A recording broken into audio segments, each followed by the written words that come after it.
Bonjour et bienvenue sur cette vidéo InvestGlass. InvestGlass est le CRM suisse conçu pour les professionnels de la finance, banque, assurance, broker-dealer. Aujourd'hui, on va vous montrer comment utiliser InvestGlass lorsque vous vendez des fonds ou des placements en cryptocurrencies. Bitcoin, c'est fait pour vous, c'est cette vidéo. Alors, la première étape, bien sûr, c'est d'avoir un compte InvestGlass. Si vous ne l'avez pas encore, allez sur investglass.com, comme vous voyez actuellement. Cliquez sur commencer mon essai gratuit et simplement ici, mettez vos coordonnées. Alors que retrouve-t-on dans InvestGlass? D'abord, la page marché qui va être très pratique pour vous parce que vous allez pouvoir y mettre tous les actifs. Les actifs, vous allez pouvoir les retrouver de cette manière, donc en format de tiles, comme on dit en anglais, de petites boîtes, sous format de liste, calendrier, s'il y a des dates d'échéance, ou bien un pipeline très pratique si vous vendez des fonds et vous souhaitez savoir où vous en êtes dans la possibilité de commercialiser un fonds de private equity, un fonds de venture ou bien simplement un immeuble.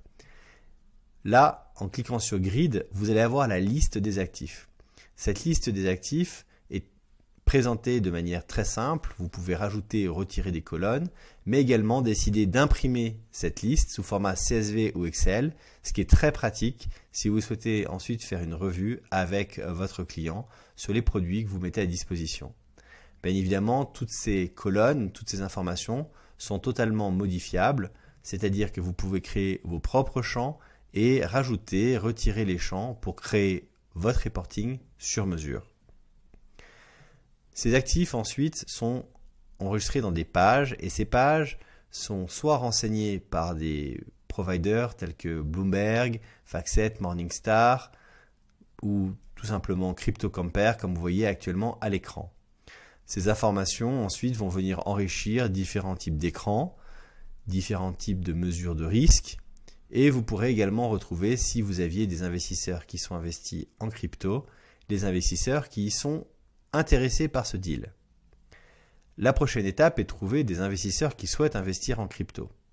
Pour ça, vous remarquerez qu'il y a ici des tags. Ce système de tags va permettre d'associer les investissements et les investisseurs. Maintenant, je souhaite donc faire une proposition et mettre ce Bitcoin dans un portefeuille de simulation. Je vais donc créer ici une fausse transaction qui va simuler cette proposition commerciale. Je choisis donc ma cliente et je vais lui créer un nouveau portefeuille que je vais appeler crypto et choisir une devise de référence. Vous apprécierez également qu'InvestGlass, avant que vous positionnez bien le portefeuille, InvestGlass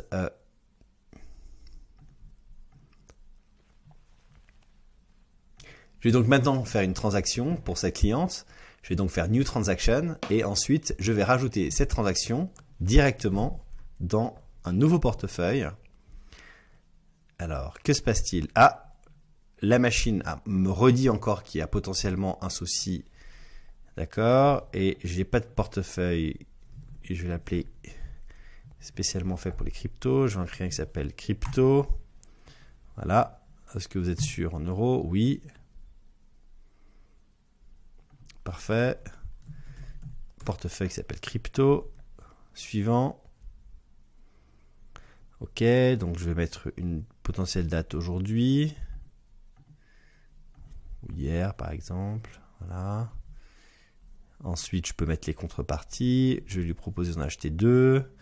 Je peux également décider de simuler une déduction de cash sur un compte cash et choisir la devise dans laquelle je souhaite retirer ça. Et ensuite, j'ai la possibilité de rajouter ma commission ou les taxes qui seraient rattachées à cette transaction.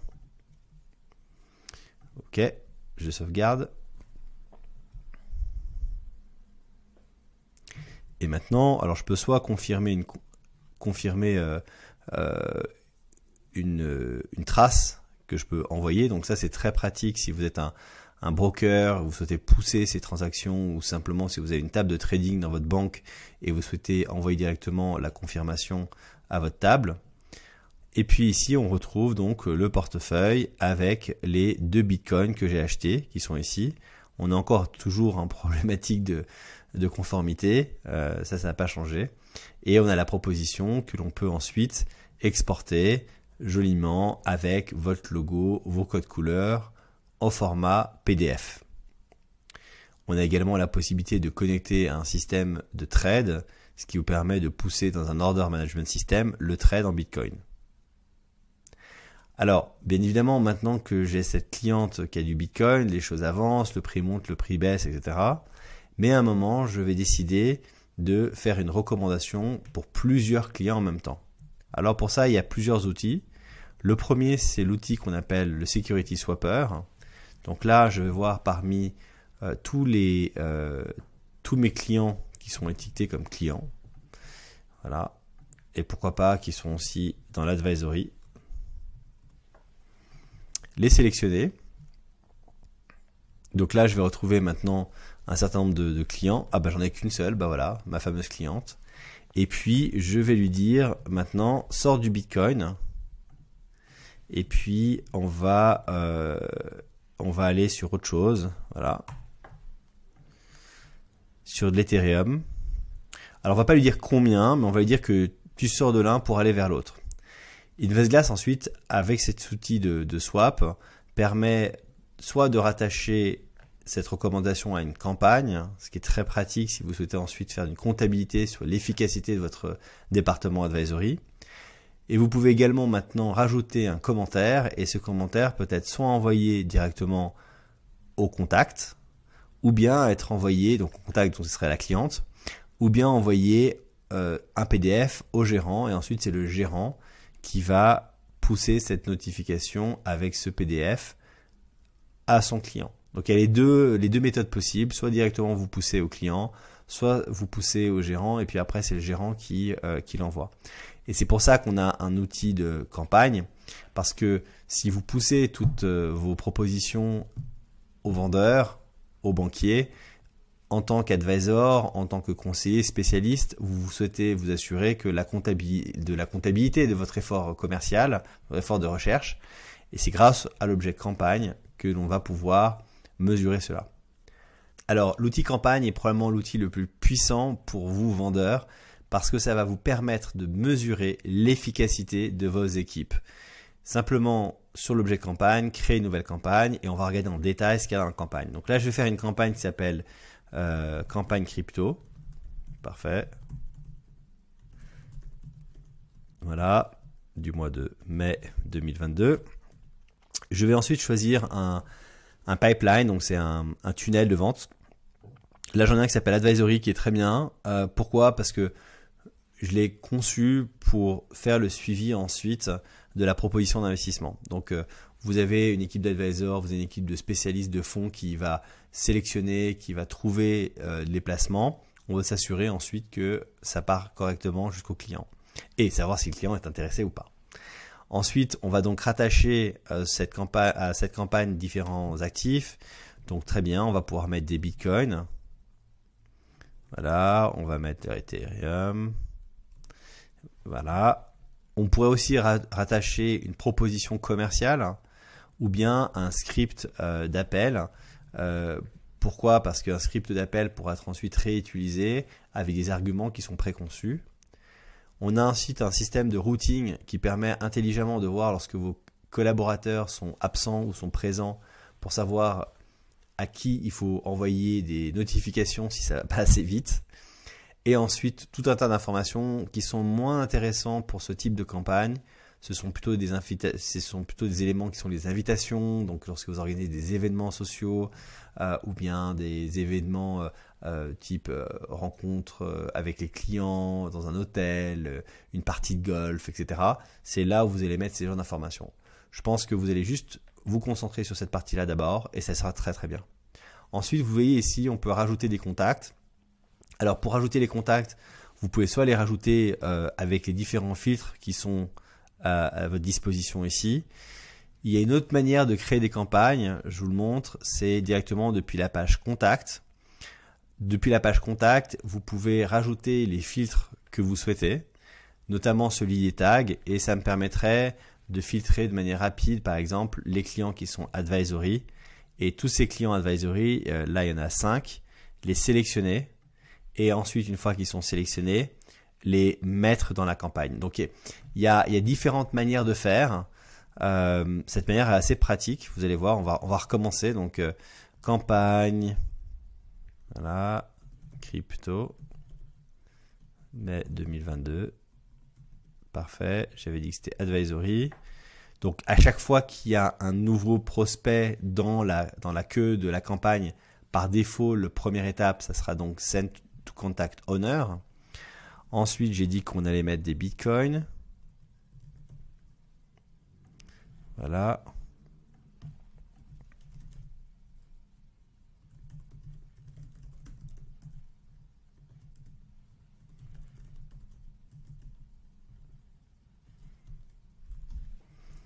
Et je clique sur Save. Donc là maintenant, dans ma campagne, je vais regarder, vous allez voir, elle va apparaître. Je vais donc retrouver ma nouvelle campagne avec mes 5 participants. Donc mes 5 participants, je les ai sélectionnés parce qu'ils font partie du groupe Advisory. J'aurais pu les segmenter autrement, bien évidemment, en rajoutant, en retirant des éléments. Mais voici maintenant donc ma campagne. Effectivement, on va bien revoir ici un lien rapide qui permet d'aller vers les actifs, les informations de cette campagne. Et puis ici, la possibilité d'interagir très rapidement avec ces prospects.